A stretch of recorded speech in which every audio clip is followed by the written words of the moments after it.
Alright guys, so as you can tell, I picked up some wheels. I think it's about time I give y'all a little bit of background on how I came across these wheels and why I ended up choosing the ones that I chose. So what ended up happening is I was on Craigslist one day while I was making one of my other videos, and I was just kind of scoping out what the wheels on Craigslist around my area looked like and what kind of stuff was out there, and I came across these. There's some discontinued Inkies. They are some of my favorite wheels that were out as a kid, so I've always wanted these, so I was lucky to find them. Plus, I got an insane deal on these wheels.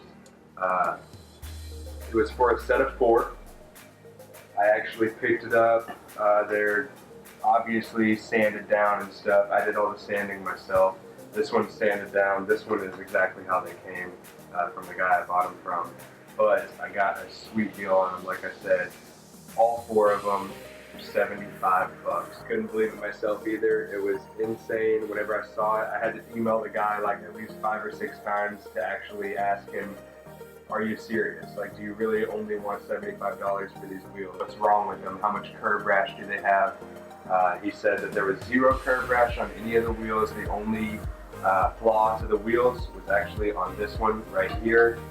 There is a minor, very minor bend that I'll show you guys here in just a second in the back side of the lip on this rim right here. So on this wheel right here, you'll notice, if you haven't already, that this lip right here is bent on the inside edge. I asked the guy if it caused any issues with the rotation of the wheel or anything like that. He said that there's no cracks in the rim, it's just that minor bend. There's actually no issues in the rotation of the wheel. It just it makes the tire wear a little bit weird on the inside corner. So he said if I didn't want to have my tires wearing awkwardly, that I should probably look into getting it fixed. But he said that it definitely will still hold air if the bend is not even that severe. So let me go ahead and grab the camera and show you guys exactly what we're talking about. And it looks a little bit more serious than it is. From that side you can't really tell as much. You can see it flattens out a little bit. But just for some comparison, I'll put like my thumb next to it. It's really not as bad as it looks. It's just barely bent, and I guess he just didn't want to hassle with getting this minor bend pushed out.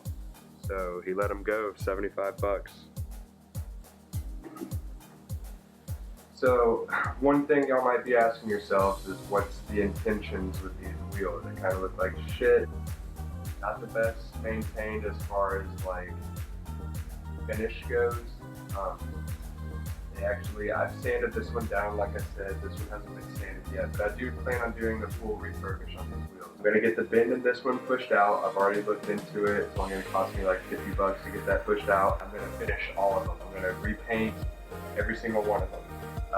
The decision I've gone with on what paint to use on these is going to be Plasti Dip. I decided to dip these wheels just to kind of see how it all works out. I've heard a lot of good things from other people that have dipped their wheels as long as you're doing it the right way. It should hold strong for as long as you need it to hold. If it turns out to where it's real shitty, I can just peel it all off and don't have to worry about it. As far as color goes for these wheels, I'm going to let that be a little bit of a surprise. You're going to have to catch it in another video whenever I start showing you guys the refurbishing process of these wheels. So stay tuned for that.